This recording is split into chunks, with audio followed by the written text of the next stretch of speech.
Alright class, it's November 2001 paper 6. The waiting time in doctor surgery is normally distributed with mean 15 and standard deviation 4.2. तो आपको mean और SD पता है. Find the possibility that a patient has to wait less than 10 minutes to see the doctor. आपके पास value कितनी है? less than 10. अभी आपको Z नहीं पता. अगर मुझे प्रोबेबिलिटी निकालनी है, मुझे टेबल में Z की वैल्यू पता होनी चाहिए. Z के लिए मेरे पास X आ गया. I apply the working formula, सब चीज़ें मुझे मालूम थी. आई place all the values, find out the value of Z. Alright, Z मेरे पास आ गया नेगेटिव. ये वैल्यू मेरे पास, ये रीजन का एरिया मुझे चाहिए. इसको मैंने फ्लिप किया तो मेरे पास ये वाला एरिया आ गया. I find out the value of 1.19. इस पे आंसर मेरे पास आ गया 0.8830. जो ये 0.8830 आपका आंसर है, ये कहाँ के रीजन का है? ये आपका ये रीजन का आ रहा है. ठीक है, ये जो आंसर आया आपका 0.8830, वो ये रीजन आया. मुझे तो ये नहीं चाहिए था, मुझे चाहिए ब्लू वाला. तो मैंने इसको 1 में से माइनस किया. जो मेरा आंसर आया ये वो ब्लू रीजन आ गया जिसकी मुझे तलाश थी पहले वाले पार्ट में. ये मेरा पहले का आंसर आ गया. Next one, 10% of a people wait longer than 10 minutes, sorry T minutes, find T. 10% क्या है? ये आपकी प्रोबेबिलिटी आ गई. Now that is the question of reverse normal distribution ना. 10% ऑफ अ पीपल, 10/100 किया मेरे पास, इसकी पॉसिबिलिटी आ गई 0.1. यहाँ पर T की वैल्यू अननोन है बेटा. Probability of X should be greater than T equals to 0.1. मैंने इसका रफली स्केच किया. ये मेरे Z यहाँ पर बनेगा जो अननोन है मेरे पास. ठीक है, और इसका जो एरिया है वो आ रहा है 0.9. अगेन वही वाला सीन आ गया हमारे पास. क्या ये 0.1 आ रहा है मेरे पास. ये बेसिकली ये वाला एरिया है. ठीक है, ये वाला 0.1 है. जैसे ही मैंने इसको 1 से माइनस किया तो 0.9 आया, वो मेरे पास ये वैल्यू आ गई. और मुझे टेबल से हमेशा लेफ्ट साइड की वैल्यू मिलती है, याद रखिएगा इस बात को. ठीक है, अब मेरी वैल्यू आ रही है 0.9. 0.9 को ट्रेस मैंने किया टेबल से. ये मैंने खाली एक रो निकाली जहाँ पे मुझे मिल रहा था 0.8997, जो कि बहुत क्लोजेस्ट था 0.9 के. ये वैल्यू कितनी आ रही है? 1.2. यहाँ पर वैल्यू 8 थी और ये वैल्यू आपके पास 2 आ गई. तो मेरी Z वैल्यू आ गई 1.282. जैसे ही मेरे पास Z वैल्यू आ चुकी है, अब मैं क्या करूँगा? बहुत सिंपल है. Z equals to x minus mu upon sigma. Z मेरे पास आ गया 1.282. X वो जो T की वैल्यू थी जो हमें चाहिए थी, वो सीधा का T आ गया. म्यू और सिग्मा मुझे मालूम है. मेरे पास T का आंसर आ गया 20.4. अब जो आपका नेक्स्ट पार्ट है, in a given week 200 people attend the surgery. Estimate the number of these who wait more than 20 minutes. All right, आपके पास 200 लोग हैं. ठीक है, उसने कहा 20 मिनट से ज़्यादा. मुझे अभी यहाँ पर पहले Z वैल्यू निकालनी है. ठीक है, अब Z वैल्यू के लिए मेरे पास ये आ गया 20 माइनस 15 और 4.2 that is given in the question. मेरा आंसर आ गया 1.19. ऑल राइट, 1.19 से जो आंसर आपको ये बताएगा इट्स ग्रेटर देन, तो मेरे पास जो एरिया आएगा 1.19 का वो लेफ्ट साइड पर आएगा. वो वैल्यू मेरे पास टेबल से आएगी. और 1.19 पे जो वैल्यू आ रही है 0.8830. ठीक है बेटा, अब देखें ये वाला जो एरिया आपका आ रहा है, ये कौन से रीजन का आ रहा है ये समझना बहुत ज़रूरी है. ये हमारे पास वैल्यू आ रही है left side of the curve की. ठीक है ना, इस लाइन से जो आपको निकालना है वो लेफ्ट साइड नहीं है, वो है राइट साइड. ये आपको कैसे पता लगा? Because it said greater than. Alright, अब अगर आपको इससे राइट का एरिया निकालना है, आप सिंपली क्या करोगे? 1 माइनस 0.8830. माइनस करने के बाद जो आपका आंसर आया ये आया 0.117. आपके पास लोग कितने हैं? आपके पास तो 200 लोग हैं. तो आप इसको मल्टीप्लाई करोगे 200 से. जब आप मल्टीप्लाई करोगे you will get the value of 23.4. इसका मतलब ये कि फाइनल जो आपका आंसर होगा दैट इज़ 23, क्योंकि आपको नंबर ऑफ पीपल फाइंड करना है तो वो आपके पास 23 होगा. होल नंबर में आंसर नहीं आएगा. ये आपका फाइनल आंसर है. It's June 2002 paper 6. In a normal distribution with mean mu and standard deviation sigma, probability of x should be greater than 3.6 is equals to 0.5 and probability of x greater than 2.8 is equals to 0.6554. Write down the value of mu and calculate the value of sigma. All right, तो अगर आप focus करो इस पर, इसने direct लिखा है कि यार write down the value of mu. इसका मतलब है कि म्यू पर कोई खास हमारी वर्किंग नहीं होगी. और ये चीज़ प्रूव हो रही है यहाँ पर इस स्टेटमेंट में. क्या लिखा है ज़रा देखिएगा गौर से. ये लिखा है probability of x greater than 3.6 is equals to 0.5. 0.5 पर z की वैल्यू क्या होती है? अगर आप देखो प्रोबेबिलिटी में तो ये मतलब हो जाएगा कि z की वैल्यू यहाँ पर आ गई 0. ऑलराइट, अब अगर आप फॉर्मूला अप्लाई करोगे z is equals to x minus mu upon sigma, तो ये z क्या हो जाएगा? 0. x के आपके पास 3.6, म्यू मुझे नहीं पता, सिग्मा मेरे पास सिग्मा आ गया. ठीक है ना, क्रॉस मल्टीप्लाई किया तो आपके पास आंसर आएगा 3.6 इज इक्वल्स टू म्यू. ये आपके पास वैल्यू आ गई. ये तो आपके पास पहला आंसर आ गया. अब देखें दूसरी कंडीशन आपको क्या दी है. लिखा है probability of x greater than 2.8 is equals to 0.6554। मेरे पास प्रोबेबिलिटी की वैल्यू है, लेकिन मेरे पास यहाँ पे क्या नहीं है, मेरे पास z नहीं है। ठीक है, कोई मसला ही नहीं है, अभी हम z निकालते हैं। z निकालने के लिए मेरे पास जो वैल्यू नहीं पता, अननोन है, लेकिन मुझे ये पता है कि मैं राइट साइड की तरफ देख रहा हूँ ग्रेटर देन की वजह से, और जो मेरा एरिया है it is more than half. तो मेरी वैल्यू कहाँ पर आएगी, मेरी वैल्यू यहाँ पर कहीं होनी चाहिए। ठीक है, क्योंकि जब मैं यहाँ से राइट की तरफ देखूंगा तो मेरा जो एरिया होगा, जो कवर्ड एरिया हो रहा होगा, it is more than half. इससे मुझे ये पता लग गया कि मेरा जो z है वो मेरे पास मेरी नेगेटिव वैल्यू होने वाली है। ठीक है जी, तो z की वैल्यू आने वाली है नेगेटिव। अब वो वैल्यू क्या होगी वो भी देखते हैं। 0.6554, अगर आप इसको अपने टेबल पर देखोगे तो आपको नज़र आएगा वैल्यू इज़ 0.4, क्योंकि हमने पहले डिसाइड कर लिया था कि हमारे पास वैल्यू नेगेटिव आएगी, तो ये आ जाएगा नेगेटिव। कीप इन माइंड कि जब मैं इसको यहाँ से फ्लिप करूँगा, इस साइड पर आएगा तो मेरा एरिया यही रहेगा, तो मैं इजीली उसको निकाल सकता हूँ, मुझे 1 से माइनस करने की ज़रूरत नहीं पड़ेगी। ठीक है, तो ये मेरे पास z की वैल्यू आ गई। वर्किंग फार्मूला आपको पता है कि z is equals to x minus mu upon sigma. हमारे पास अब सारी वैल्यूज आ चुकी हैं। z is negative 0.4, x is 2.8 minus mu is 3.6 divided by sigma, जिसको हम ढूंढ रहे हैं। तो सिंप्लीफाई किया, you will get the value of sigma that is equals to 2। ये आपका answer. Alright, now in part 2, if 4 observations are taken at random from this distribution, find the possibility that at least 2 observations are greater than 2.8. Alright, तो हमारा जो success है वो क्या है, possibility greater than 2.8, और पॉसिबिलिटी ग्रेटर देन 2.8 हमें पता है दैट इज 0.6554। तो मेरे पास जो p की वैल्यू आ गई 0.6554। n क्या होगा मेरे पास, कितनी दफ़ा ऑब्जर्वेशन की बात की जा रही है, 4 ऑब्जर्वेशंस आर टेकन, तो n आ गया मेरे पास 4। अब आपके पास q क्या आएगा, it's very simple, 1 minus p minus किया, यू विल गेट 0.3446, ये आपके पास q की वैल्यू। अब आपको निकालने को क्या कहा, प्रोबेबिलिटी एटलीस्ट 2 ऑब्जर्वेशंस। तो मेरे पास जो अननोन होगा वो क्या होगा, probability x should be greater than equals to 2। ठीक है, ये तो हमारे पास अगर 2 से बड़ा हो तो बहुत सारी वैल्यूज आएंगी, तो हम क्या करेंगे, हम यहाँ पर अप्लाई करेंगे 1 minus probability of x lesser then 2। ठीक है, तो पहले मैं काम करता हूँ, डेटा बना देता हूँ। डेटा मैंने बनाया हुआ है, अब मैं फार्मूला लिखूंगा। फार्मूला क्या होता है हमारे पास, बाइनोमियल का NCR p to the power r और q to the power n minus r, ये फार्मूला है। हम वैल्यू प्लेस करना स्टार्ट करते हैं, तो ये स्टार्ट होगा 4 कॉम्बिनेशन। अब ये लेसर देन 2 का मतलब क्या हुआ, या तो r की वैल्यू 0 होगी भाई, या फिर r की वैल्यू 1 होगी। 2 नहीं हो सकता, 2 से लेसर की बात हो रही है। ठीक है, 4 combination r p to the power 0 आ जाएगा और q टू द पावर 4 आएगा, plus p to the power 4 minus 1 3 हो जाएगा, और q टू द पावर आपके पास p टू द पावर यहाँ पर 1 आएगा। ठीक है, यहाँ पर 1 आएगा और q to the power 4 minus 1 3 हो जाएगा। मैं वैल्यू प्लेस करूँगा p और q की। अब तो ये मैंने सारी वैल्यूज प्लेस कर दी, और अब लास्ट पे जो मेरी प्रोबेबिलिटी आएगी उसको मैं 1 से माइनस कर दूंगा, तो जो आपका फाइनल आंसर आएगा दैट इज इक्वल्स टू 0.879। ये आपका फाइनल आंसर है पार्ट 2 का। Right, it's November 2002, paper 6। A manufacturer of biscuits produces 3 times as many cream ones as chocolate ones. Biscuits are chosen randomly and packed into boxes of 10. Find the possibility that a box contains equal number of cream biscuits and chocolate biscuits. पहले हम बात करते हैं success की और failure की। Alright, आपके पास क्या है, 3 times as many cream ones as chocolate ones. Let's suppose कि एक बॉक्स है, उसमें मेरे पास 4 बिस्किट्स हैं। ठीक है, सपोज करते हैं अगर ये 4 बिस्किट्स हैं तो इसमें मेरे पास क्रीम आने के चांस कितने हो जाएंगे, 3 हो जाएंगे, और एक मेरे पास चांस है जो क्रीमी नहीं होगा। ठीक है, तो मेरे पास जो सक्सेस है जिसको मैं क्रीम कह रहा हूँ, इसकी पॉसिबिलिटी हो जाएगी मेरे पास 3/4 की, और क्यू की मेरे पास पॉसिबिलिटी हो जाएगी सिंपली 1/4 की। अगर इस कॉन्सेप्ट को आप मज़ीद समझना चाहते हैं, देखें एग्जाम्पल लें। मैं कहता हूँ मेरे पास 3 पॉइंट्स होते हैं, ए, के और बी। ठीक है ना, एग्जाम्पल का ये कॉन्सेप्ट क्लियर कर रहा हूँ, ए, के और बी। मैंने कहा ये रेशो 1 है और ये रेशो 2 है, तो टोटल कितना हो जाएगा आपके पास, ये 3 हो जाएगा। तो मैं कहूँ यार बी के का रेशो क्या हो जाएगा, तो आप बी के बारे में कहोगे 2/3 हो जाएगा, और ए की कितने हो जाएगा, ये 1/3 हो जाएगा। यही चीज़ यहाँ पर अप्लाई कर रहे हैं कि भाई 3 times as many cream ones, तो उसमें 3 का रेशो जो हो जाएगा वो आपके पास क्रीम का हो जाएगा।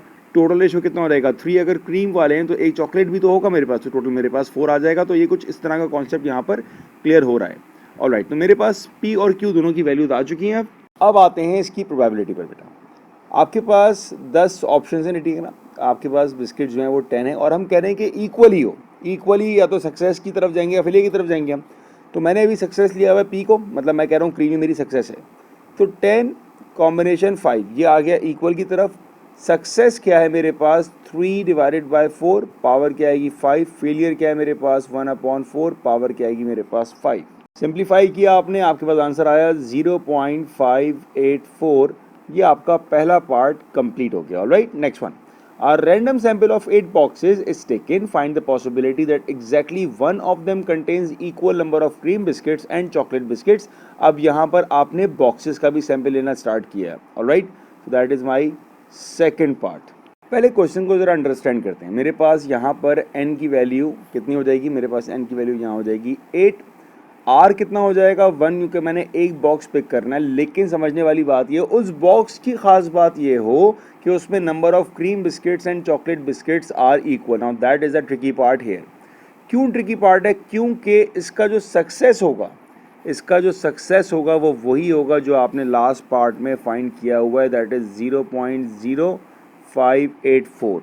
इसके बाद आपको क्यों निकालना बड़ा सिंपल हो जाएगा, आपने 1 में से माइनस किया 0.9416। ऑलराइट, तो ये जो पैरामीटर था ना आपके पास सक्सेस को आइडेंटिफाई करना है। वो सक्सेस क्या है, सक्सेस ये कि जो आप एक बॉक्स उठाओगे उसमें number of cream biscuits and chocolate biscuit बराबर होगा, और इसकी पॉसिबिलिटी हम यहाँ निकाल चुके हैं, इसलिए हमारी सक्सेस हो गई है।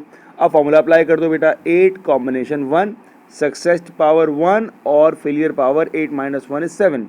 Success is 0.0584, success is failure is 0.9416 to the power 7। और जब आपने इसको सिंप्लीफाई किया you will get the value of 0.307। ये आपके पास सेकंड पार्ट का आंसर आ गया। Number third one, A larger box of randomly chosen biscuit contains 120 biscuit using a suitable approximation। इसने आपको क्या हाईलाइट कर दिया कि अब जो ये सवाल बन चुका है that is a normal distribution. Find the possibility that it contains fewer than 35 chocolate biscuits. अब ये क्वेश्चन आपका बन गया बेटा बाइनोमियल टू नॉर्मल, तो उसके हमारे पास कुछ डेटा की रिक्वायरमेंट होती है, पहले हमें वो निकालना पड़ेगा। तो पहली चीज़ क्या होती है, हमारे पास हमें चाहिए होता है म्यू बराबर होता है हमारे पास किसके, एन पी के। एन आपको पता है यहाँ पर कितना है आपके पास 120। अब यहाँ पर की ये ख़ास बात है क्या, अगर आप क्वेश्चन को रीड करो उसने क्या कहा, it contains fewer than 35 chocolate biscuit. अब यहाँ पर दोबारा समझने की कोशिश करें, क्या समझने की कोशिश करें कि आपका यहाँ पर सक्सेस क्या है। सक्सेस आपके पास है चॉकलेट बिस्किट। ऑलराइट, तो जो P होगा, P आपके पास 3/4 नहीं आएगा, P will be equals to 1 divided by 4। Alright, I hope ये क्लियर हो गया होगा। तो आपके पास मीन की वैल्यू आ चुकी है 30। ऑलराइट, मीन के बाद सेकंड पैरामीटर क्या होता है हमारे पास, हमें स्टैंडर्ड डेविएशन निकालना होता है। स्टैंडर्ड डेविएशन का फॉर्मूला क्या होता है हमारे पास, NPQ। Alright, with the under root sign. अब आपके पास NP निकाल चुके हैं आप, दैट इज़ 30। Q क्या हो जाएगा, Q will be equals to 3 divided by 4, और सारी वैल्यूज़ आपके पास अंडर रूट में आ रही होंगी। तो स्टैंडर्ड डेविएशन आपके पास आ जाएगा 22.5 with the under root sign, that is your standard deviation. Right, अब आपका शुरू होता है फाइनल स्टेप, ठीक है ना। फाइनल स्टेप में क्या करना है, आपको दिया हुआ क्या है, probability that x should be lesser than 35। पहले तो आपको यहाँ पर x की एग्जैक्टली वैल्यू, मतलब क्या वैल्यू हम प्लेस करेंगे वो निकालना पड़ेगा। 35 का मतलब क्या हुआ, 35 का मतलब ये हुआ कि आपके पास जो x होगा that will be equals to 34.5। Alright, value place करिए आपने, फॉर्मूला अप्लाई किया, z is equals to x minus mu divided by sigma. Alright, z is equals to ये आ गया 34.5 minus mu is what 30 and divided by sigma is 22.5। अच्छा, अगर आपके दिमाग में कन्फ्यूजन कि यार ये 34.5 कैसे हुआ, बहुत सिंपल सी बातें बताता हूँ आपको। लेट सपोज कि आपके नंबर हैं 32, 33, 34 एंड 35, और ये आ गया 36। ठीक है बेटा, जिस वैल्यू पर हम ये सब काम कर रहे हैं वो 35 है, तो मैं 35 से 0.5 ज़्यादा और 0.5 कम पर एक ऐसा ब्लॉक बना दूंगा। ठीक है, अब ये कह रहा है x should be lesser than 35, मतलब 35 की वैल्यू देखना एक्सेप्टेबल नहीं है। ठीक है ना, 35 को छुपाना है आपने। अब 35 को छुपाने के लिए मुझे अपनी वैल्यू को इस पॉइंट से देखना पड़ेगा, ठीक है। तो ये वैल्यू क्या है मेरे पास, it's 34.5, so that is the reason why I picked 34.5 as my x value, ठीक है।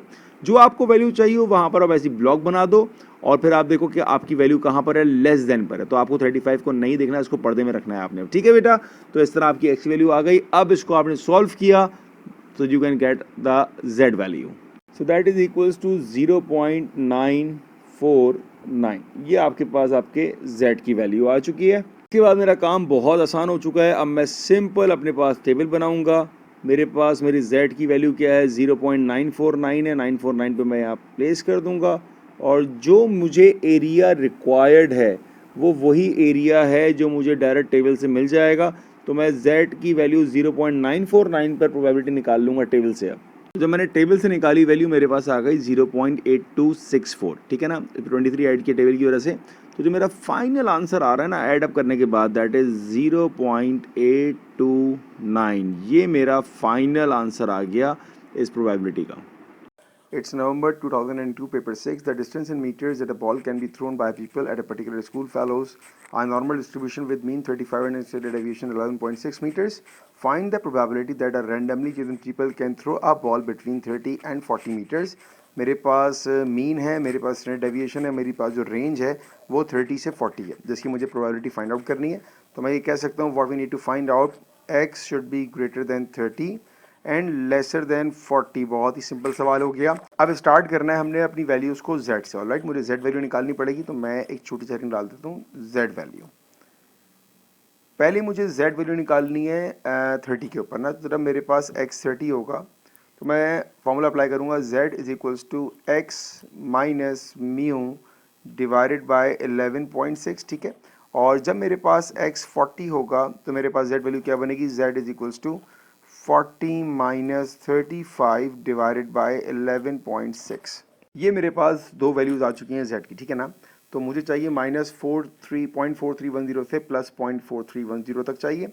बहुत ही सिंपली मैं इसको अपने उसमें प्लॉट कर सकता हूँ। रफली मैं ये कह रहा हूँ कि मेरे पास z की वैल्यू -0.4310 से लेके कहाँ तक आ रहा है, 0.4310।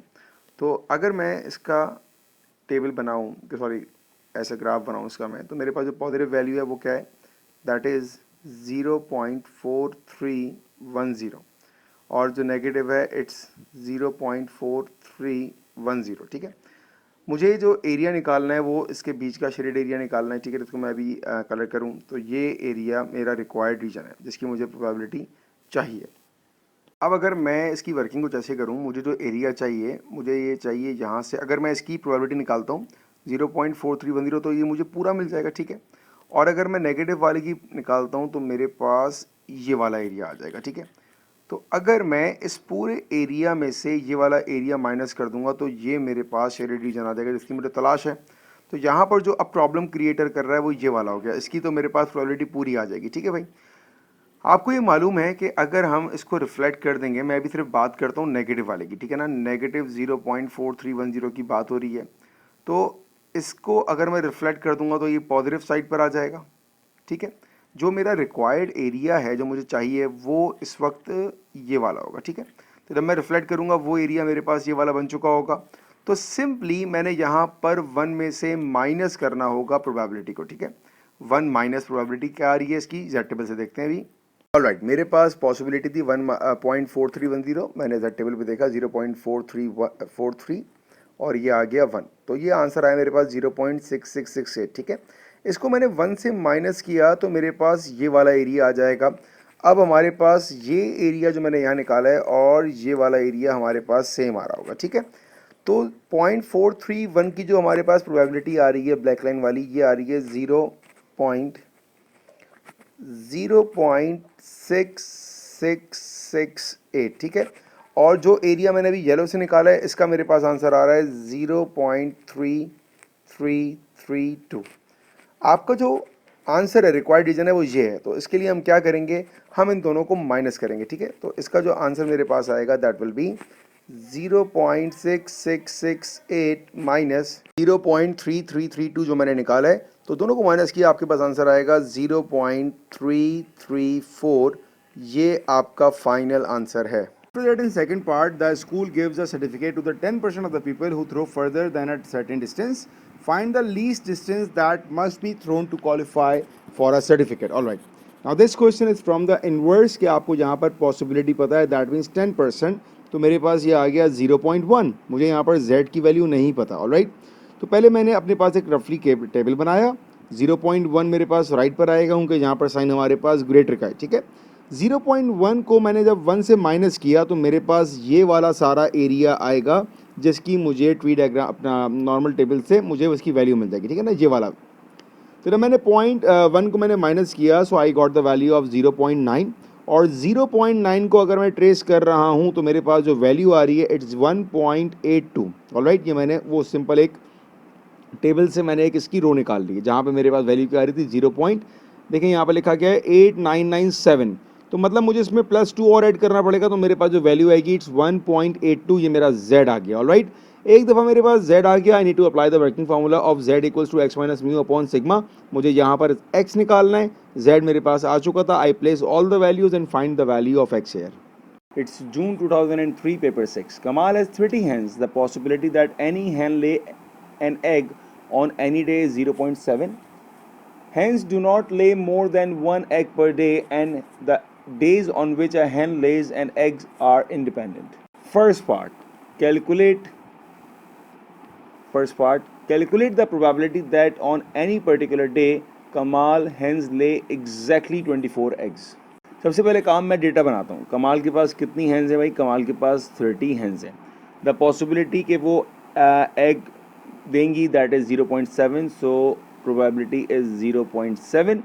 Hens do not lay more than one egg per day and the days on which a hen lays an egg are independent. अच्छा जी, आपको क्या निकालना है? exactly 24 eggs की बात की जा रही है. इसका मतलब है आपके पास जो R होगा that will be equals to 24. Alright, अगर सक्सेस जो है आपका 0.7 है तो आपको जो फेलियर होगा दैट विल बी 0.3. तो हमारा वर्किंग फार्मूला बन जाएगा 30 combination 24, success to the power 24 and failure to the power difference होता है. Success 0.7, failure 0.3. सिंप्लीफाई करते हैं इसको. आपके पास पहले का आंसर आ जाएगा सिंपली सॉल्व करने के बाद 0.0829. Alright, that is the first part answer. After that for second part it says use a suitable approximation. now that is the keyword, we know that. use a suitable मतलब कि ये सवाल अब बन चुका है नॉर्मल का. calculate the possibility that Kamal hens lay fewer than 20 eggs on a particular day. alright, तो जब मेरे पास सवाल नॉर्मल का बन जाएगा तो मुझे क्या क्या चीज़ें चाहिए होंगी? I need to find out the value of mu, standard deviation और मेरा करेक्शन फैक्टर. ये तीन चीज़ें मुझे चाहिए लाजमी. Mu is what? Mu is NP. Alright, what is the value of n we have? N is 30. all right, and p is what? fewer than Kamal hens lay fewer than 20 eggs. ठीक है, and p मेरा वही रहेगा 0.7. तो मेरा answer इसका आ जाएगा 21. all right, इसके बाद मुझे निकालनी है किसकी value? Standard deviation. The working formula we have, it's very simple. Standard deviation is equals to √ times NP/Q. आपके पास NP की वैल्यू आ चुकी है 21. आई need to multiply it by 0.3. तो मल्टीप्लाई करने के बाद जो आपका आंसर आएगा दैट इज 6.3. ये आपका स्टैंडर्ड डेविएशन आ गया. Alright, now you have mu, you have standard deviation. अब रह गया मेरा correction factor. Now correction factor is very important. Right, पहली चीज़ आपको क्या दिया है? fewer than 20. तो जिस चीज़ की मैं पॉसिबिलिटी फाइंड कर रहा हूँ वो कह रहा है लेसर देन 20 एग्स. मुझे ज़रा देखना पड़ेगा, काम करना पड़ेगा कि मेरी वैल्यू कहाँ आ रही है. 19, 20, 21. ऑलराइट, जो वैल्यू मेरी रिक्वायर्ड है वो चूँकि 20 है तो 20 से 0.5 कम और 20 से 0.5 ज़्यादा. लेसर देन की बात कर रहा है और हमें 20 को नहीं देखना. लेसर देन 20 को नहीं देखना, इसका मतलब है जो वैल्यू मेरे काम की है यहाँ पर दैट इज़ 19.5. आपने ये वैल्यू निकाल ली तो भाई अब आगे काम बिल्कुल सही होने वाला है. That is the most important part. Alright, अब मुझे z निकालना है. z is what? z is x minus mu divided by sigma. I have all the values. x क्या है मेरे पास? 19.5 है. म्यू मेरे पास कितना आया था? म्यू मेरे पास आया था 21 डिवाइडेड बाय सिग्मा मेरे पास कितना है? 6.3. सबको सॉल्व करते हैं, हमारे पास आंसर आएगा z का. That is equals to negative 0.5976। ये मेरे पास वैल्यू आ चुकी है z की। अब अगर मैं प्रोबेबिलिटी निकालना चाहता हूँ तो मुझे रफली स्केच करना पड़ेगा इसको, ठीक है। स्केचिंग से आपके कॉन्सेप्ट बहुत क्लियर होते हैं। ये कह रहा है -0.5976, इसका मतलब वैल्यू यहाँ कहीं आएगी मेरे पास, नेगेटिव की है, नेगेटिव 0.5976। ऑलराइट, अगर मैं इसको रिफ्लेक्ट करूँगा तो इसका जो पॉइंट आएगा वो यहाँ पर आ जाएगा 0.5976। दूसरी इंपॉर्टेंट बात और से सुनिएगा, क्या यहाँ पर साइन लेसर है। ऑलराइट, तो लेसर का मतलब क्या हुआ, जो मेरा एरिया होगा वो ये वाला आ रहा होगा और इसका जो रिफ्लेक्टेड पार्ट होगा वो बेसिकली मेरे पास यहाँ पर आ रहा होगा। ऐसा ही है ना भाई। जो आप आंसर निकालोगे, जो आपकी वैल्यू आएगी, जो आपकी टेबल वैल्यू आ रही है किसकी, 0.5976 की, इसको ज़रा गौर से सुनिएगा। जो आपकी टेबल वैल्यू आएगी वो कौन सा एरिया डिफाइन कर रही है भाई, जो आपकी टेबल वैल्यू आएगी वो ये वाला एरिया डिफाइन कर रही होगी। इसका मतलब है कि आपने अपने एरिया को 1 में से सब्ट्रैक्ट करना पड़ेगा। जो आपकी टेबल की वैल्यू आ रही है वो आ रही है 0.7224, मैंने 27 को ऐड किया। अच्छा, यहाँ पर था 5976, मैंने इसको राउंड ऑफ कर लिया, ठीक है, 598 कर दिया, तो ये वैल्यू मेरे पास 0.598 की आ रही है। लेकिन मैंने आपको शुरू में कहा था कि जो आपकी वैल्यू आएगी आपने उसको 1 में से माइनस करना है, 0.7251।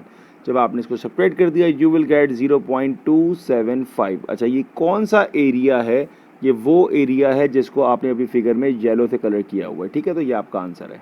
Right class, it's June 2003, paper 6. The height of sunflowers follows a normal distribution with mean 112 and standard deviation 17.2. Part 1 की बात हो रही है, दो चीज़ें इंपॉर्टेंट हमें मिल चुकी हैं, दैट इज़ मीन, और वो आ चुका है आपके पास 112 सेंटीमीटर, और स्टैंडर्ड डेविएशन कितना आ चुका है आपके पास 17.2 centimetre. Find the probability that the height of a randomly chosen sunflower is greater than 120। Alright, तो आपको फाइंड करना है x should be greater then 120। Alright, पहली चीज़ मुझे z की वैल्यू निकालनी पड़ेगी, ठीक है ना। z क्या है हमारे पास, x minus mu divided by sigma. Placing all the values here, 120 माइनस 112 divided by sigma is 17.2। Simplify किया you will get the value of z and that is 0.465, ठीक है ना। अब मेरे पास जो साइन है यहाँ पर बेटा, that is greater than. Alright, ये कहाँ काम आएगा, अब मैं जो वैल्यू देखूंगा z की मेरे बेल शेप में, z की वैल्यू क्या है बेटा, 0.465। 0.465 हमारे पास यहाँ पर आएगा। जो एरिया हम चाह रहे हैं, ठीक है ना, जो एरिया हमारी रिक्वायरमेंट है वो एरिया कहाँ होना चाहिए, वो एरिया होना चाहिए राइट साइड पे, ठीक है। जो आपको टेबल से एरिया मिलेगा वो कहाँ का मिलेगा, वो मिलेगा लेफ्ट से। इसका मतलब जो भी इसका एरिया होगा उसको हमने 1 में से माइनस करना पड़ेगा, तो इसका एरिया हम निकालेंगे टेबल से। अब तो आपका फाइनल आंसर आ जाएगा 0.321, ठीक है ना। आपने टेबल से वैल्यू निकाली 0.465 की, वो आ गई 0.6790, ठीक है ना। आपको चूंकि रेड वाला एरिया निकाला था, जो 0.6790 की वैल्यू आ रही है, मैं ज़रा इसको शेड करूं ताकि क्लियर हो जाए आपको, ये वैल्यू मेरे पास इस रीजन की आ रही थी, ठीक है। मुझे चूंकि चाहिए था रेड वाला, इसीलिए मैंने उसको 1 से माइनस किया, ये मेरा रीजन रेड वाला आ गया जिसकी मुझे तलाश थी, and that is the completion of first part. After that second part, when a new fertilizer is used, the height of sunflower follows the normal distribution with mean 115. Given that 80% of the height are now greater than 103, find the standard deviation. तो value मुझे पता है, मैं उसको ज़रा पहले लिखता हूँ। मेरे पास मीन कितना आ गया, मीन आ गया 115। 80% दैट मीन्स 0.8, 80% मतलब 80/100 हो गया, इट मीन्स 0.8। ये मेरे पास प्रोबेबिलिटी आ गई। Greater than 103, probability of x greater than 103 is equals to 0.8। ये वैल्यू मेरे पास आ चुकी है। मुझे फाइंड क्या करना है, मुझे फाइंड करना है स्टैंडर्ड डेविएशन। पहला काम मैं ये करूँगा, मैं z की वैल्यू निकालूंगा। मुझे नहीं पता कि z की वो क्या वैल्यू होगी। लेट सपोज a है जिस पर जो आपका एरिया होगा वो आएगा 0.8। ऑलराइट, इसके लिए मैंने एक रफली स्केच किया अपने z टेबल का। पहला स्टेप, मैं कहाँ देखूंगा, मेरी लाइन ऑफ साइट क्या होगी, राइट साइड पर होगी, और मेरा एरिया मैक्सिमम कवर होना चाहिए। इसका मतलब z पॉइंट मेरा इधर कहीं होगा, ठीक है, z पॉइंट मेरा इधर कहीं होगा। तो जो मैक्सिमम कवरेज ऑफ एरिया है वो मेरे पास 0.8 की होगी। कब, जब मैं राइट साइड की तरफ देखूंगा, क्योंकि मेरे पास जो इनइक्वलिटी है ये ग्रेटर साइन। ऑलराइट, इसका मतलब जो मेरे पास z आने वाला है ना, उसकी वैल्यू माइनस में आने वाली है। अब चूंकि हमारे पास कॉन्सेप्ट फ्लिप वाला होता है तो मैं इसको यहाँ पे निकाल के इसकी वैल्यू निकाल सकता हूँ टेबल से। तो मैं टेबल पर 0.8 पे जाके देखता हूँ z की वैल्यू क्या आ रही है। तो टेबल पे जो मेरे पास वैल्यू आ रही है 0.842, ये मेरे पास आ गई z की वैल्यू। अब सिग्मा निकालना मेरे लिए बहुत ही आसान हो गया। फार्मूला मुझे पता है क्या होता है भाई। फार्मूला होता है z is equals to x minus mu divided by sigma. I will place all the values here. तो z क्या आया मेरे पास -0.842 इज इक्वल्स टू x क्या था मेरे पास, x is 103 minus mu is what 115 divided by sigma जो हम ढूंढ रहे हैं। So standard deviation is equals to 14.25, जिसको हम 14.3 कह सकते हैं। ये हमारा फाइनल आंसर है। It's November 2003, paper 6. In a normal distribution, 69% of the distribution is less than 28 and 90% is less than 35. तो मेरे पास ये दोनों डेटा आ गए। Find the mean and standard deviation of the distribution. आपको मीन चाहिए और स्टैंडर्ड डेविएशन चाहिए, ठीक है। स्टार्ट करने से पहले हम यहाँ पे फॉर्मूला लिखते हैं z is equals to x minus mu divided by sigma. इसका मतलब ये हुआ कि अगर मुझे म्यू और सिग्मा चाहिए तो मेरे पास दो इक्वेशन बनेगी। दोनों का मुझे x तो पता है लेकिन दोनों पे मुझे z नहीं पता। तो स्टार्ट करते हैं पहली वाली से। मेरा ये आ रहेगा प्रोबेबिलिटी z मुझे नहीं पता जो कि लेसर देन है किस वैल्यू से, वो वैल्यू नहीं पता मुझे, इज इक्वल्स टू 0.69। प्रोबेबिलिटी मुझे दी हुई है, ठीक है बेटा। अब हम क्या करेंगे, अब हम एक रफली स्केच करते हैं। ये आपका बेल शेप्ड आ गया, रफली स्केच्ड हो गया। z कहाँ होगा, z एक ऐसी जगह पर होगा कि उससे जब लेफ़्ट की तरफ जाएंगे तो हमारे पास प्रोबेबिलिटी का एरिया मोर देन हाफ आना चाहिए। इसका मतलब ये हुआ कि z जो मेरा पॉसिबल होगा वो राइट साइड पर होगा, यहाँ पर हो सकता है। क्यों? क्योंकि जब मैं इससे लेफ़्ट की तरफ का एरिया देखूंगा तो ये एरिया मेरे पास 0.69 हो सकता है। It's more than half. Half क्या होता है हमारे पास, 0.5 होता है। तो ये एरिया हमारे पास पॉसिबल है। तो मैं अब 0.69 को अपने पास टेबल में देखूंगा और z की वैल्यू निकाल लूँगा। जब मैंने टेबल में वैल्यू निकाली तो मेरे पास 0.49 पर आ रहा था 0.6879, ठीक है भाई। जो मेरी अपनी रिक्वायर्ड वैल्यू थी वो थी 0.69, मतलब मुझे 0.0021 चाहिए था। टेबल पर हमारे पास 21 नहीं था, हमारे पास 22 था जो कि 6 पे था, इसलिए मेरे पास ये 6 आ गया। तो मेरे पास पहली z की वैल्यू आ चुकी है, दैट इज़ 0.496। अब यही सारा काम हम दूसरी वैल्यू के लिए करेंगे। Possibility of x lesser than 35 is equals to 0.9। हमारे पास z की वैल्यू नहीं पता, पहले काम हमने z की वैल्यू के लिए करना है। उससे भी पहले हमारे पास क्या है कि z का हमारा साइन क्या होगा, ठीक है जी। अब देखते हैं अभी हम लोग जो एरिया कवर्ड होना चाहिए दैट इज़ 0.9। कैसे पता लगा, ये लिखा हुआ है प्रोबेबिलिटी की वैल्यू। हमारी लाइन ऑफ साइट किधर है, लेफ्ट पर है, लेसर देन है। तो लेसर देन पर हो और मोर देन हाफ कवर्ड हो, इसका मतलब यहाँ पर हमारा कहीं z पॉइंट हो सकता है।